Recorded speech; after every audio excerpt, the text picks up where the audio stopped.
Hey up. Around 10 years ago, me and my partner went on holiday to Lincoln, and as I generally do when visiting new cities or towns, I go to the local CEX and see what's going on in there. I remember that day it was particularly slim pickings, a lot of undesirables facing forward, ton of duplicates, not a lot going for it really. But one thing caught my eye. Bizarre font, absurd title, weird cover, battered case.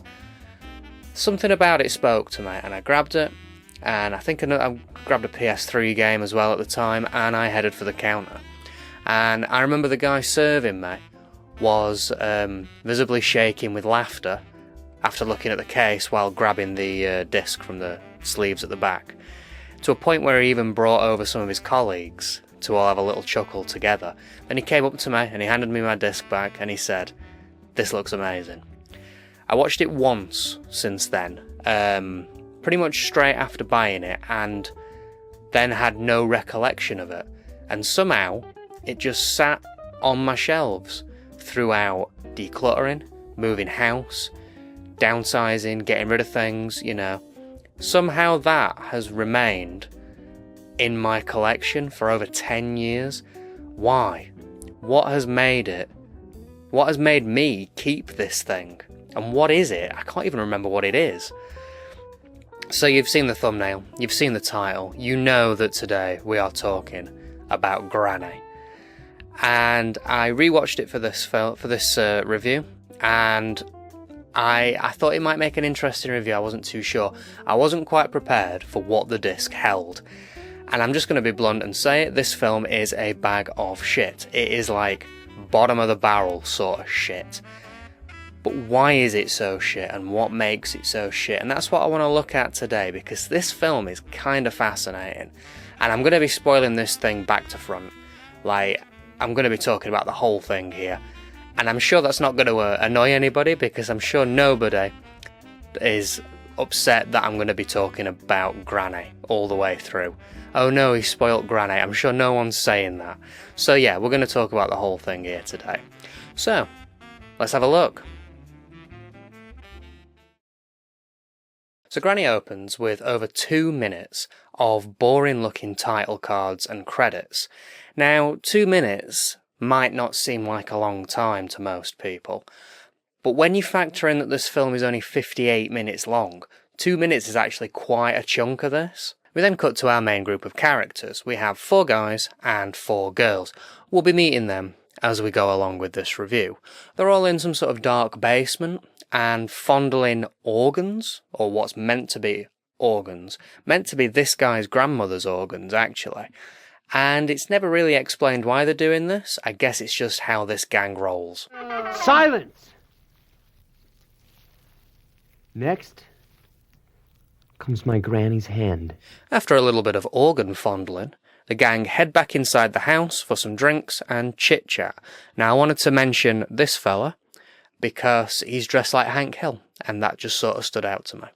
So they head back into the house, they grab the drinks, they get themselves comfy in the living room, and then the film just kind of stops, and they spend 15 minutes of this hour-long film talking about nothing, and it is super boring. Men are the leading forces of life, family, and golf. Yeah! Well said! Woo! All right. Throughout the tedium of this 15-minute scene, a few things started to dawn on me that I thought I'd share with you now. Firstly, every line of dialogue in this feels like it was recorded in a vacuum. No response feels natural to somebody else's dialogue. And the acting is appalling. I mean, it's Granny. It wasn't going to be good, was it? So of course it's bad. But there's a few standouts. There's the Hank Hill fella, who's called Vic. Every time he talks, he sounds like a psychopath. And I don't know if it's trying to lean you into thinking that he's going to be the killer or something, but he just sounds psychotic every time he talks. And then there's this guy, who's called Tom, fittingly. He sounds like Tommy Wiseau. He has the same sort of cadence as Tommy Wiseau every time he speaks. Okay. Well, I used to be an extremely paranoid person, but I'm not like that anymore. I can control it. Looking him up, it looks like he has done some work for a Slovakian film. And then you add in this other guy who's in it, who worked on a Croatian film, and then looking at the director's name, it looks like an Eastern European name, so I think it's safe to say that a group of these people are from Eastern Europe somewhere. I don't really want to point fingers where, I don't want to guess. There's not much information about this film online, so there's no concrete place to put them, but yeah, it's either shot in Eastern Europe or it's a group of Eastern Europeans who are in America or something shooting a film. And that probably explains why this guy sounds a bit Tommy Wiseau-esque. Just wait a second, let me explain everything. My inspiration came from Jason's grandmother game. Anyway, back to this super boring conversation. So, we find out that this gathering is all to introduce this new girl to the group. They sit around and they talk about sex, and what they refer to as paranoias, and I'm pretty sure that they're meaning phobias, but they keep referring to it as paranoias. All while this awful stock-sounding Spyro 2 type music is playing in the background. Natalie. Tom then thinks that it's time to kick everybody out because he has something special planned. He wants to demonstrate his paranoia by doing what he refers to as a skit. So he needs time to get ready and boots everybody out of the house, but not before we get one of the strangest reactions to something I think I've ever seen. Have you guys seen this? So the gang does as they're told and leaves the house and come back later. When they arrive back at the house, there's a note on the door saying that Tom stepped out to the shops to grab some bits. So they go into the house and wait. You probably know where this is going, I imagine. They wait around, they're getting bored. Suddenly, crying is heard from the basement. So one of the guys, called Jason, heads down to check it out. And here we meet Granny. Nightgown, platinum blonde wig, and one of the cheapest rubber masks I think I have ever seen. I can't help but love this design for this killer. It is ridiculous. And the mask, intentional or not, every now and then looks like Granny's got this little coy smile, so she'll just sort of pop up looking all cheeky, and I can't help but love it.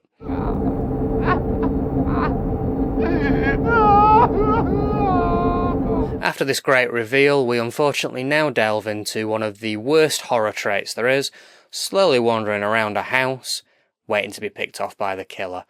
It's typical, it's boring, and it goes on for far too long. Or at least it feels that way. I was losing interest fast, and we're only half an hour into this thing, but it felt like I'd been watching for hours at this point. We learned that it couldn't be Tommy dressed as Granny, as he did actually go to the shops, and we see him and Granny in the same room together. And I'll speed through this bit. Walking around, getting picked off, awful gore, terrible acting. It's sort of what you'd expect, really. This all sort of culminates in the new girl of the group, who's called Michelle. She manages to escape the house. Pretty much all the other people are dead at this point. She escapes the house, runs home, has a heart attack, and dies. Apparently.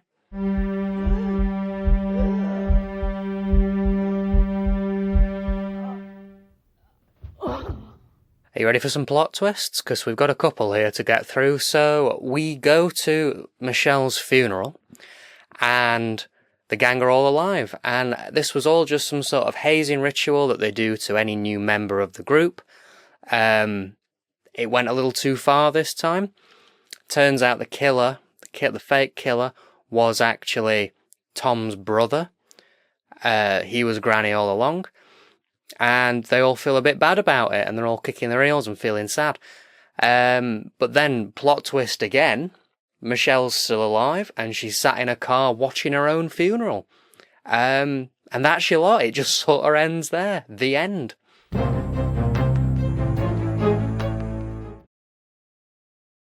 So there you have it, that was Granny, and I wasn't lying, was I? This is a bag of shit. Bad acting.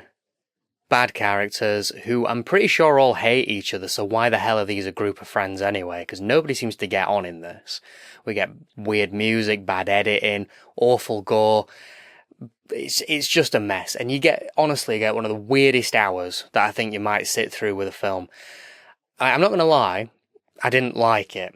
But also, on top of that, me and my partner watched this again, and I'd be lying if I said we didn't have a lot of fun just sort of laughing at it. If this film has any purpose, it is to be watched drunk and late with a group of people and laughed at. You ain't going to be laughing with it, but you could easily laugh at this one. And I know I say that, like, well, little independent films are hard to make and things like that. This just feels sort of slapped together and a bit soulless, honestly. It's a shame. Granny's fun, though. I do like her design. There's really not much to say about this more because there's just not the information there for it. There's nothing online about it. It seems like it's pretty obscure, I'd say. You might be wondering, is this Millennium trash? And it's very close. It's very close to fitting into it. It doesn't have some of the tropes.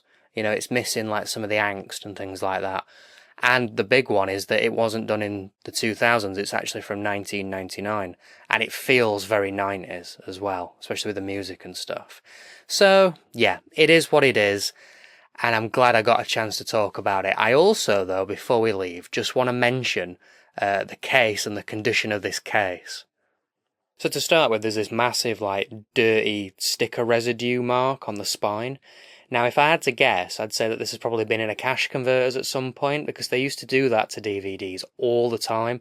And the amount of DVDs I bought from them in the past that just have these horrible sticky marks on the spines, it was ridiculous. And also, weirdly, we get fingerprints on the inside of the case. It looks like all sorts of horrors went down inside this. It's mad. The disc also has some dark patches on the edges. Now, I'm not sure how well this is going to show up on camera, but this might well be the start of disc rot. And I have had disc rot on some other films before, but yeah, not looking great here.